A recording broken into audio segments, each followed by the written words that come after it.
He lives in the marital residence. He has more discretionary income. He has more regular monthly income, and he has the ability to cut some of his bills back, including internet, cable, things of that nature. My client needs to be able to survive. The house payment is $2,500. And that is a large house payment for these parties, but somebody's got to pay it. He's got to make these payments. He makes the house payment, the car payment. He pays the Amazon Chase credit card of $125. There is a motion to modify the temporary order in this case and a motion to appraise marital property. Ms. Locke, it's your motion. What is the status of these motions? Yes, Your Honor, we have not been able to reach a resolution, so we would like to be heard on both motions today. All right. How can there be an objection to appraising marital property? Okay. I think that we have resolved that, Ms. Locke. I think we will agree to use marital assets, and then we'll split them equally between the parties to pay for it. And that was the only issue. And the 10 acres to the son. We want to make sure the 10 acres to the son, we understand the parties have agreed and they are not be included in the appraisal. So if we have an agreement on those terms, this is not an issue. Yes, there's an agreement. Okay. Okay, so who's going to submit the order? Because there's additional conditions, so I want an order on it. I will do that. Okay.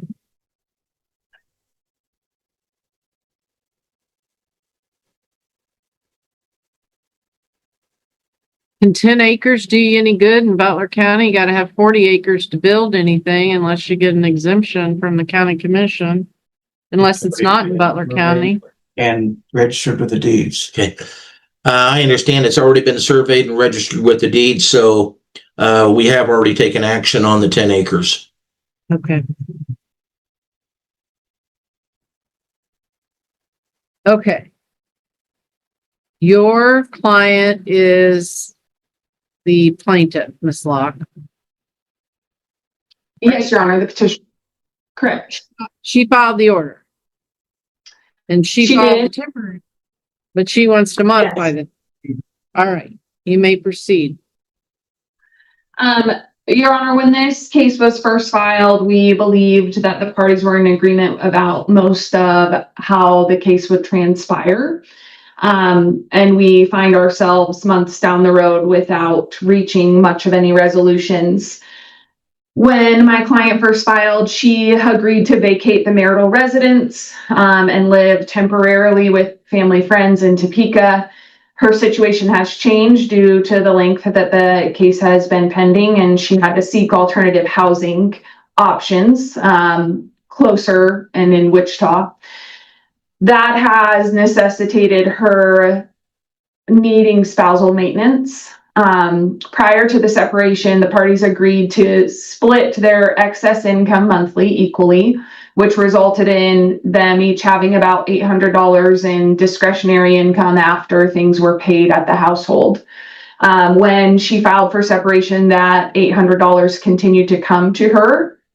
However, there's a huge disparity in monthly income, and now that we haven't reached resolutions, she needs some additional monthly income in order to be able to survive.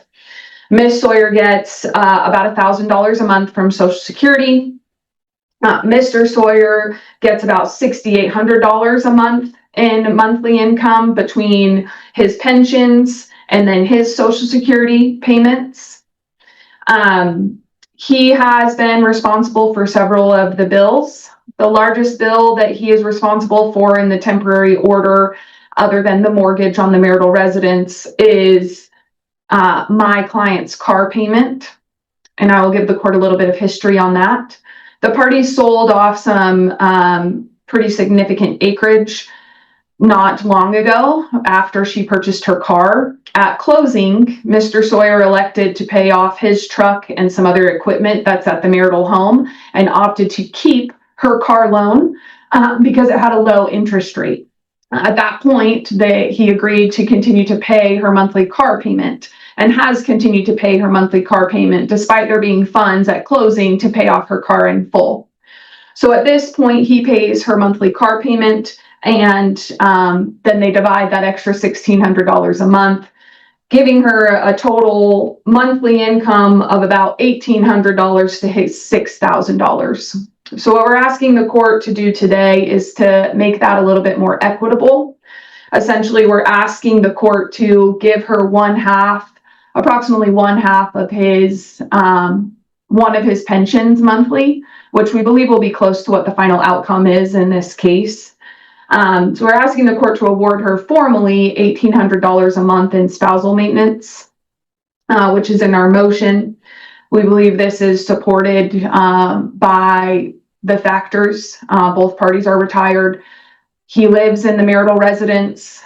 He has more discretionary income. He has more regular monthly income, and he has the ability to cut some of his bills back, including internet, cable, things of that nature. My client needs to be able to survive in a new rental in Wichita until this case is resolved. She has no access to any additional income. All of those items are held by the respondent in this case.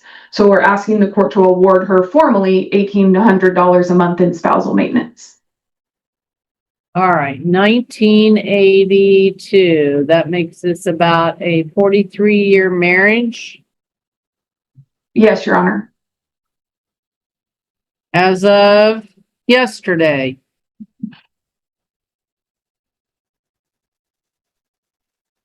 Mr. Morgan, your client hasn't filed a domestic relations affidavit that I can see.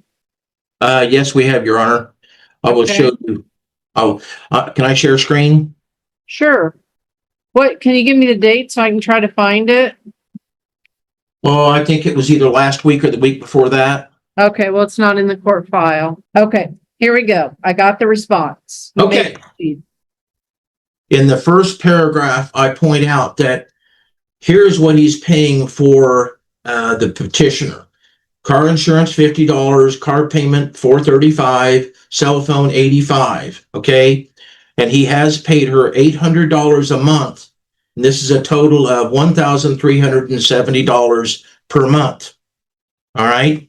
Now, we're asking the court to just keep it the same because we believe that this makes everything, the net incomes of the parties equal. And we believe that that's the fair way to do it. Okay, we go on to our next paragraph, number 2. We did send an email to counsel. We were a little late on the DRA, but 2 months ago, we outlined this. And we said, here's his income, $680. He pays bills. This leaves $260. We pay her $800. He keeps $800, and their net incomes are the same. And that's what we've been doing, and that's what we believe the court should continue doing. All right, paragraph 3, the DRA we submitted for Mr. Sawyer supports those statements. He does not have the financial ability to pay any more. And if the court does increase the spousal maintenance above what this is now, we request the court to shift her expenses back to her. And that would be the cell phone, the car insurance, and the car payment. Now, that just involves a lot of work and shifting. We don't think it's necessary. That's why we believe we should continue as is. Okay. All right, now let's go to his DRA. Okay. Well, my impression is that she will, if she got the 1,800,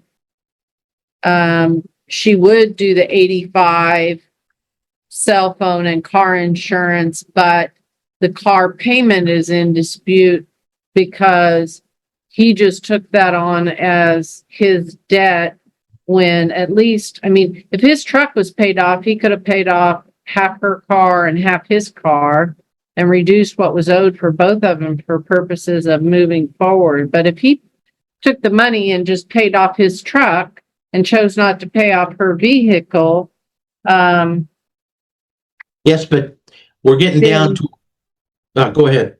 Well, I think she understood that to be the agreement. He was going to keep making her car payment for her. Well, regardless whose debt it is, he has to pay it, and that reduces his net income. And that's what our DRA shows. Okay, let's go through that. Let's go through his DRA.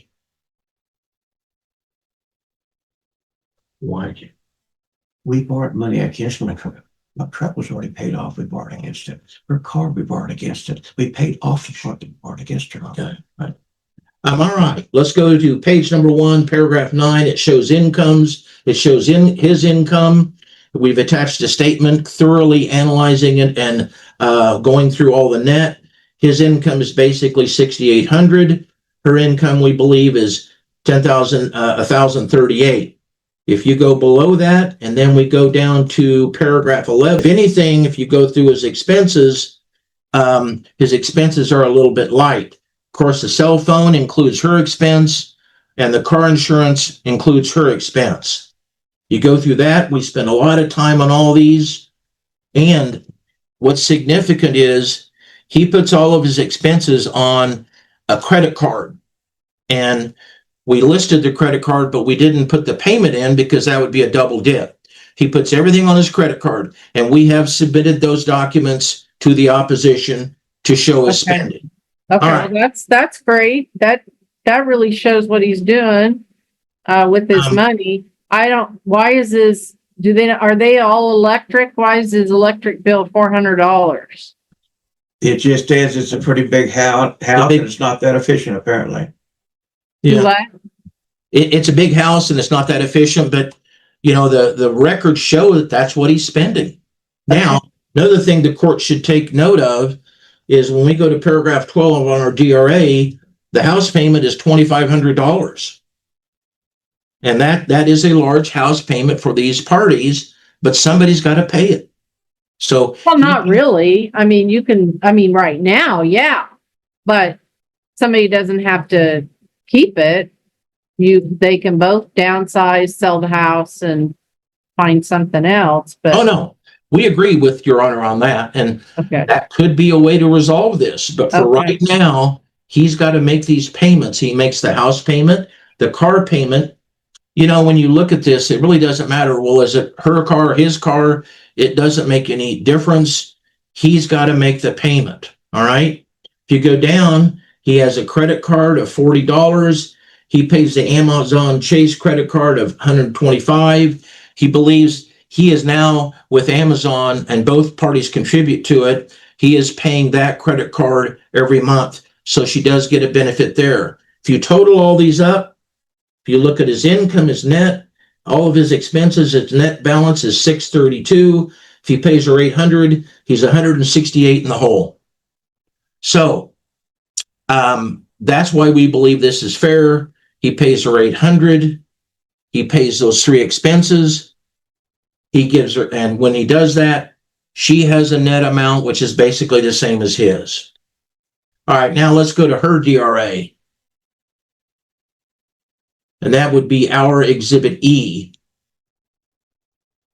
all right, hang on a minute.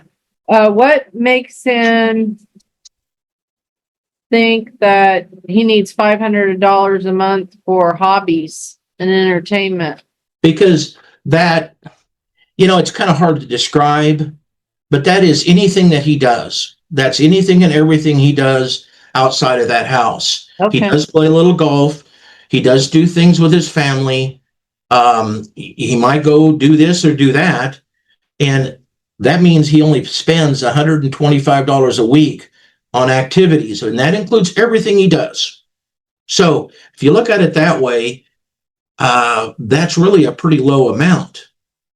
To restrict that down means a person basically couldn't do anything outside of their house other than hike and walk at no expense. Okay. And we're still just if you did a quadro on the Teamsters, she's looking at getting $1,348 a month. I just think that's something we can look at in the final resolution. But right now, I think the parties ought to start getting into a posture, absent the house, where they know what they're each going to be working with monthly. well, that's a good suggestion. and we can't work toward that. But right now, if he gets hit with that much and has to pay all these expenses, he will not be able to do it. He simply will not be able to do it. All right, let's go through her. How old is your client? 75. 75. Oh, wow. Okay. Ms. Locke, how old is your client? She is 70, Your Honor. Okay. Well, they both look good and they both look healthy. All right, go ahead, Mr. Morgan. Okay, if we look at the petitioner's DRA, rent is $1,000. We don't know, we have no documentation for that amount. Okay, I'm gonna let the court find it there. It's our Exhibit E. Okay. Hey, by the way, what's the interest rate at through Members Mortgage, White Eagle Credit Union? 2.5%. Okay, well, you can't do any better than that. No, All right, let me get to E. And Your Honor, you had a question earlier, and I just have a clarifying point on it before Mr. Morgan continues. It is a house and 120 acres that's covered by the mortgage payment. Is Right. my client? Well, I was trying to figure out if they sold off some, was that separate? Was that some other property?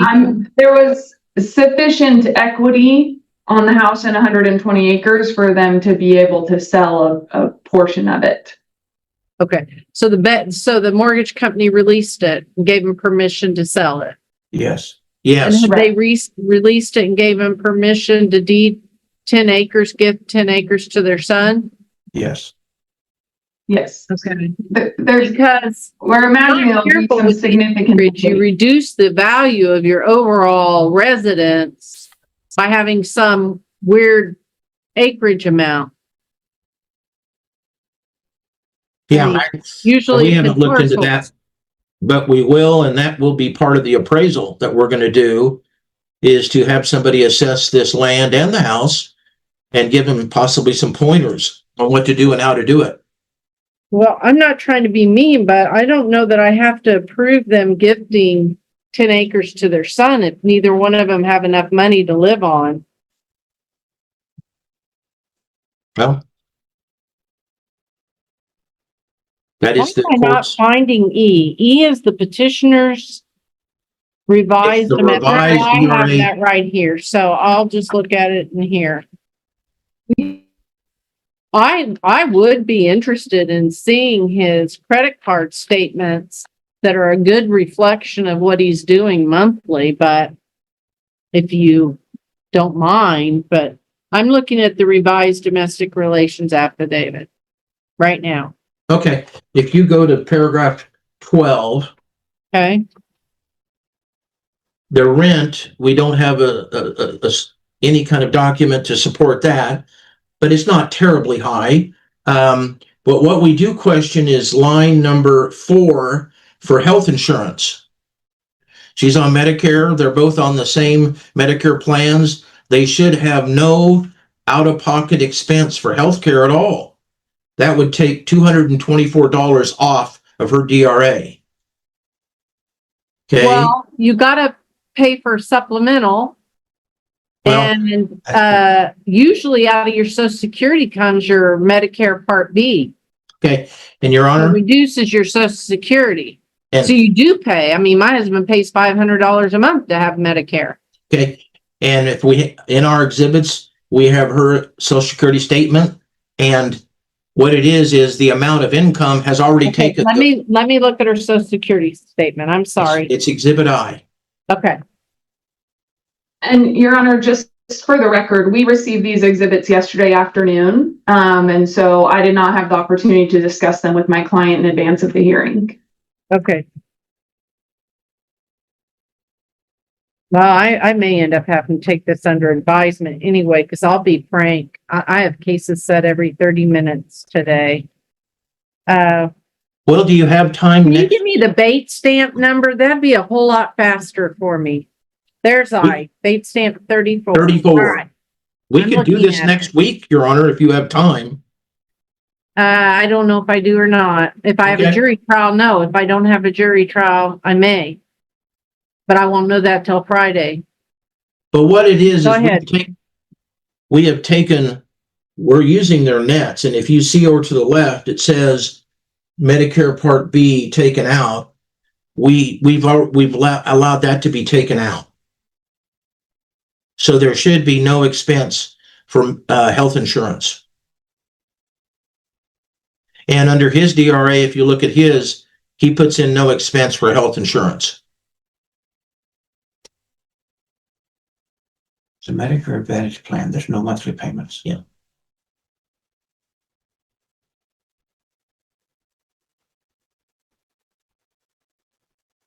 Oh, so you're saying, goodness, she only gets $14,312.40 a year.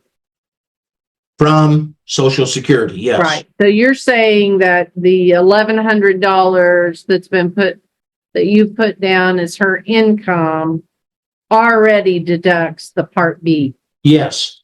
Okay. And there is no monthly expense for Medicare Advantage. Well, you got a supplement. Okay. No. Well, no, that's it. You Right don't there, have the Medicare, Medicare Part B. Okay, no supplement. And that's same with him. And you can see that's why he does not have a health insurance expense on his DRA. Okay. Okay, back to her. Then they're going to be paying for all their own dental and eye and, okay, back to what? Her revised DRA. Okay. I'm there. Okay, I was at health, and that's where we, But what if that's prescriptions, dental appointments, eye appointments? Well, it does. What are they doing on prescriptions? We don't know, but there is a line there for medical, dental, vision expenses, and it's zero. We just don't know, but we don't know of any monthly healthcare cost for that amount. All right, and we have not put any amount in those areas. Okay. All right, and then finally, if you look down at number 15. I guess she does have $20 for prescriptions. Yeah. Okay. I'm looking at 15. And you can look at his too. He's not trying to put amounts in for him that we don't believe should be put in for her. Then at the bottom, it's a BOA credit card, an Amazon credit card. You saw that he paid an Amazon credit card. We believe that we are covering some of her Amazon expenses. We do not know what these are. We believe that these are post-filing expenses. These are not expenses that existed prior to the filing, and we don't know. We don't have a basis for them, and we don't think they should be on her DRA. All right. Okay. Now, So you're basically disputing $624 that she says she needs that she doesn't. True. Okay. And if you go to the next page at capital paragraph C, total living expenses. Okay. Net with their proposal is 487, more than what she needs. And if you looked at our net, he was in a deficit of 168 after paying her 800.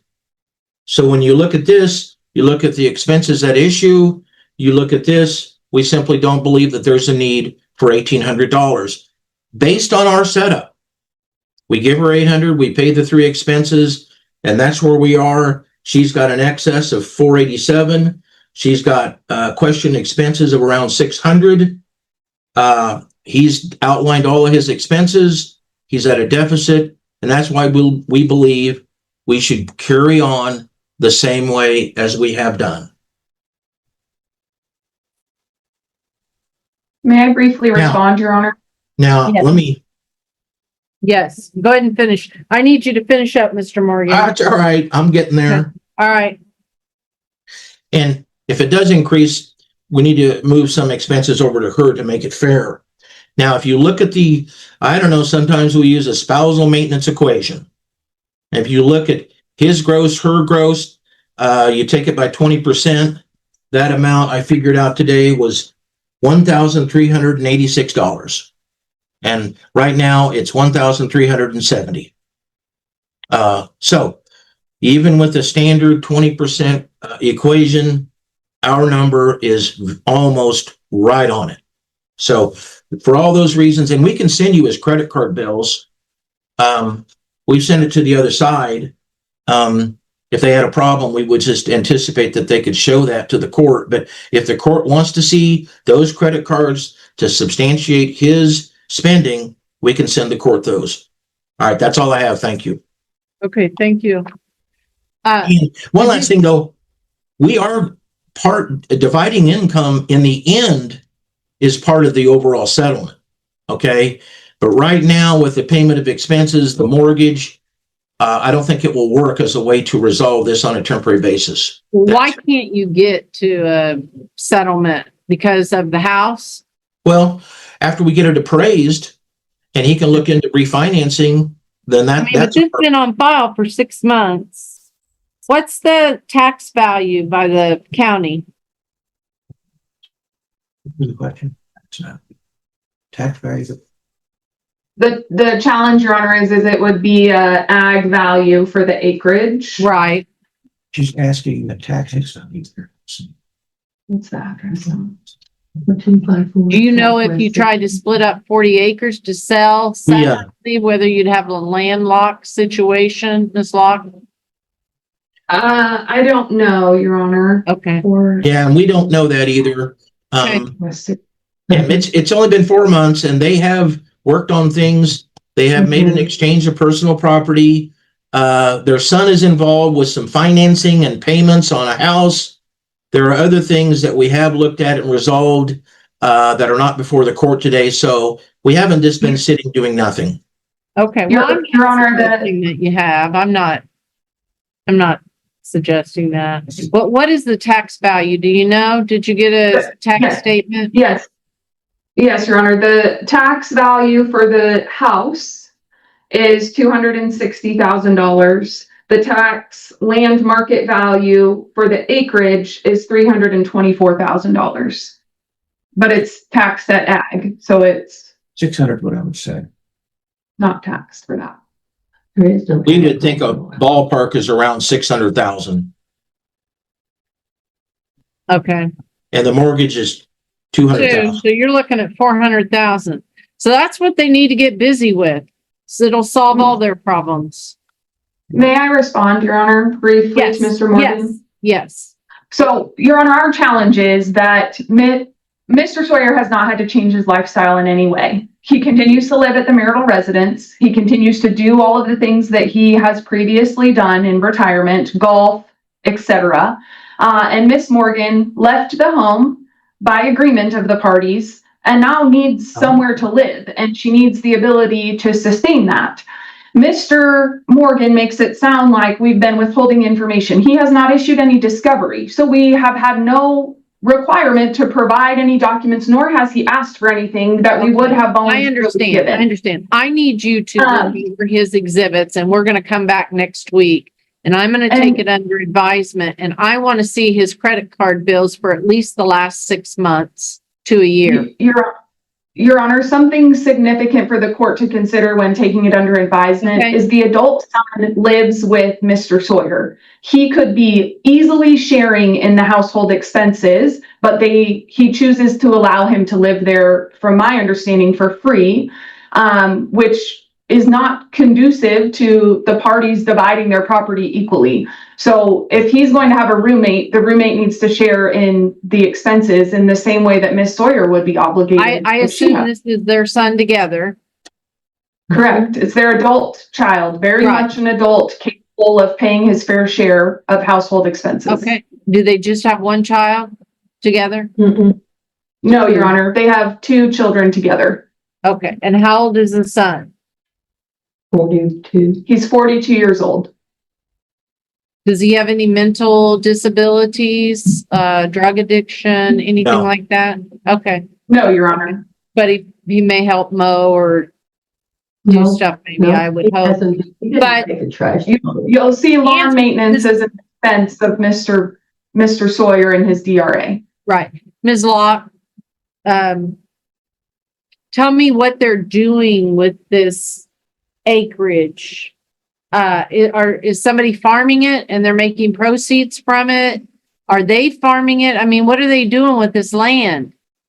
Just owning it. It's just something to look at, Your Honor. Yeah. There's no. That's a lot of land to look at. We used to have a business, but no longer we do. Okay. All right. So, Ms. Locke, I'm going to give you until Friday to respond to his exhibits specifically, not to raise new arguments but to give a written response to his exhibits since you just got them yesterday. And then let's see what we can do next week.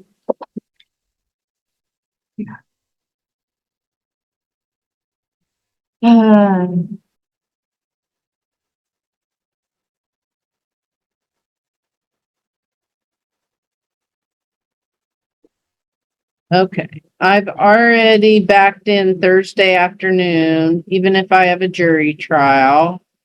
Wednesday's my duty day if I have a jury trial. The jury trial will be over in Elk or Greenwood County if I have one, which I might. And backing it in Thursday morning is iffy. Is this ruling that I have on Whitaker on the 25th, is that in person in Greenwood or am I? That That's case is the one that you Judge Ricky's- recused from. What? You It's on recused. Judge Ricky's docket. That was the recusal just before you left. Okay. So I don't have anything on it. Correct. You just have that 2 to 5 on the Blundell case. Okay. And is that in person? Yes, and it is a Butler case. So I'm thinking that if possible, I'll be done with the jury and make it back to Butler for in person. Right, and I can tell you, I think at least two of those Greenwood cases should be for plea. But the Medford case, you actually have scheduled to start on Wednesday. That's Gerard Scott's case. And I think that one is supposed to be for plea. The only other one, the Della Hunt case, the defense attorney has withdrawn. So I don't believe has counsel. So that would leave the Gordon and potentially the Steely case. Okay. So, but Blundell is set for motions, and well, I could rule on Friday, the 26th at 1 or 4.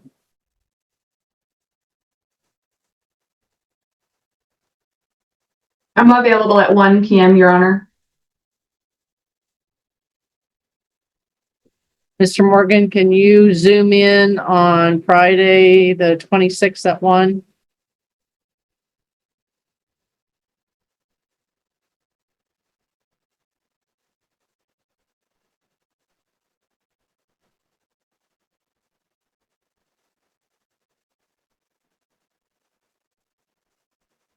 You're muted, David, if you responded.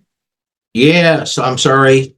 Okay. I can do it on the 26th at 1. Okay, let's do that. And then can you give me those credit card statements? By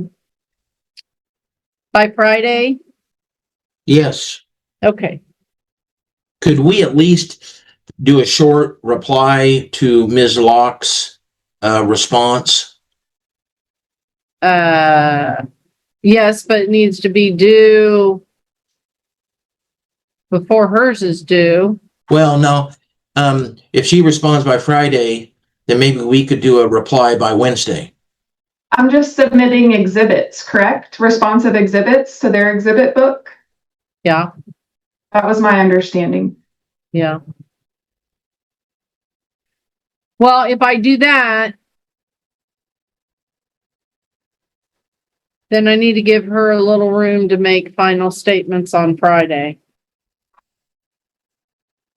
But I want you guys to stick with what you're looking at, I don't want anything new. Fair enough. All right, so advisement, documents, and memo due Friday, the 19th, and ruling by Zoom the 26th at 1 p.m. Okay.